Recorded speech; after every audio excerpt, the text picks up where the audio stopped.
இன்றைக்கி வந்து ப்ளைன் சால்னா எப்படி செய்கிறதுன்னு தான் நான் உங்களோட ஷேர் பண்ண போகிறேன். அதுக்கு முன்னாடி நம்ம சேனலை நீங்கள் சப்ஸ்கிரைப் பண்ணலன்னா மறக்காமல் சப்ஸ்கிரைப் பண்ணிக்கோங்க. கூடவே பெல் ஐக்கானையும் கிளிக் பண்ணிக்கோங்க. அப்போ தான் நான் போடுற வீடியோ உங்களுக்கு நோட்டிஃபிகேஷனாக வரும். யூஸ்வலாக நம்ம இட்லி தோசைனா சட்னி சாம்பார் வச்சு சாப்பிட்ருப்போம். இந்த மாதிரி கொஞ்சம் டிஃப்ரெண்ட்டாக சால்னா தொட்டு சாப்பிட்டிங்கன்னா ரொம்பவே நல்லாயிருக்கும். ஹோட்டலெல்லாம் நம்ம சாப்பிடுவோம் இல்லையா, அதே டேஸ்ட்டில் தான் இருக்கும் இந்த சால்னாவும். இப்போ வாங்க எப்படி செய்கிறதுன்னு பார்க்கலாம். ஃபஸ்ட்டு ஒரு பேனில் 2 டேபிள் ஸ்பூன் ஆயில் ஆட் பண்ணிக்கோங்க. இப்போது எண்ணெய் சூடானதும் 1 டேபிள் ஸ்பூன் சோம்பு ஆட் பண்ணிக்க, ஒரு அன்னாச்சிப்பூ, ஒரு ஏலக்காய், ஒரு கிராம்பு, ஒரு பட்டை, இது எல்லாத்தையும் நல்லா பொரிய விட்டுடலாம். இப்போது அரை வெங்காயம் நறுக்குனதை ஆட் பண்ணியிருக்கிறேன். இதெல்லாம் நல்லா வதக்கிடலாம்.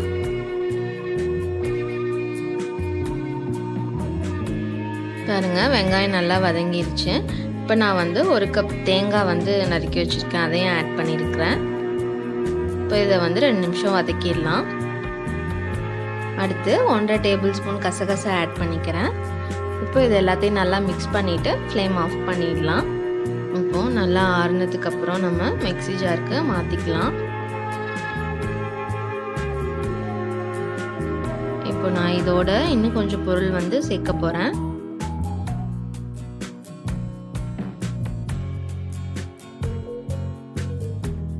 ஒரு பச்சை மிளகா, 3 பல் பூண்டு, இஞ்சி, அப்புறம் முந்திரி பருப்பு, பொட்டுக்கடலை. இப்போ இது எல்லாத்தையும் சேர்த்து நல்லா நைஸாக பேஸ்ட் மாதிரி அரைச்சி எடுத்துக்கலாம். இப்போது சால்னா செய்ய ஸ்டார்ட் பண்ணிடலாம். ஒரு பேனில் 4 டேபிள் ஸ்பூன் எண்ணெய் சேர்த்திருக்கேன். சால்னானாலே பார்த்திங்கன்னா எண்ணெய் நல்லா மிதந்துட்டுருக்கும். நான் இன்றைக்கி வந்து கொஞ்சமாக தான் எண்ணெய் சேர்த்திருக்கேன். இதில் ஒரு பிரிஞ்சி இலை, ஒரு துண்டு பட்டை, அப்புறம் கொஞ்சம் கல்பாசி சேர்த்துருக்கேன். 1 டேபிள் ஸ்பூனுக்கும் குறைவாக வந்து சோம்பு சேர்த்துருக்கேன். ஏன்னா அரைக்கும் போது நம்ம சோம்பு சேர்த்துருக்கோம், அதனால் கொஞ்சம் குறைவாகவே சேர்த்துக்கோங்க. இப்போது இதெல்லாம் நல்லா பொரிஞ்சிருச்சு. இதில் வந்து நான் ஒரு பெரிய வெங்காயம் வந்து நீளவாக்கில் கட் பண்ணியிருக்கேன், அதையும் ஆட் பண்ணிக்க போகிறேன்.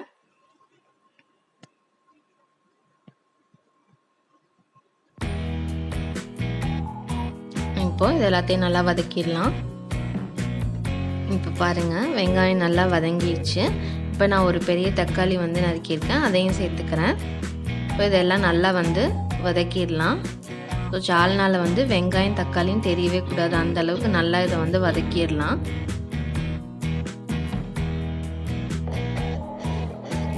இப்போ இது வதங்குறதுக்காக கொஞ்சமாக வந்து உப்பு சேர்த்துக்கிறேன்.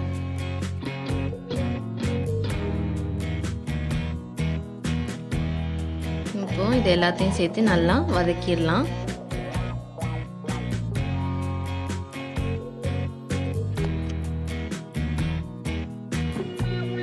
தக்காளி நல்லா வதங்கிச்சு. இப்போ நம்ம அரைச்சி வச்சிருந்த பேஸ்ட் நம்ம வந்து இதில் சேர்த்துக்கலாம். இப்போது இதுக்கு கொஞ்சம் மசாலா ஐட்டம்ஸ் ஆட் பண்ண போகிறேன்.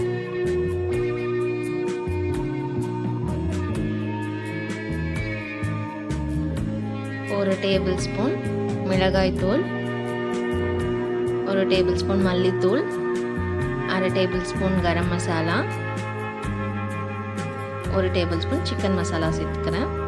சிக்கன் மசாலா இருந்தாலும் நீங்கள் ஆட் பண்ணிக்கோங்க. உங்கள் காரத்துக்கு தகுந்த மாதிரி நீங்கள் வந்து இந்த மசாலா ஐட்டம்ஸ்லாம் ஆட் பண்ணிக்கோங்க. இப்போது கொஞ்சமாக மஞ்சள்தூள் ஆட் பண்ணிக்கலாம். இப்போ இது எல்லாத்தையும் நல்லா மிக்ஸ் பண்ணிக்கலாம். நிறைய ஆட் பண்ணிட்டோன்னா மஞ்சள் ஆகிடும் குழம்பு.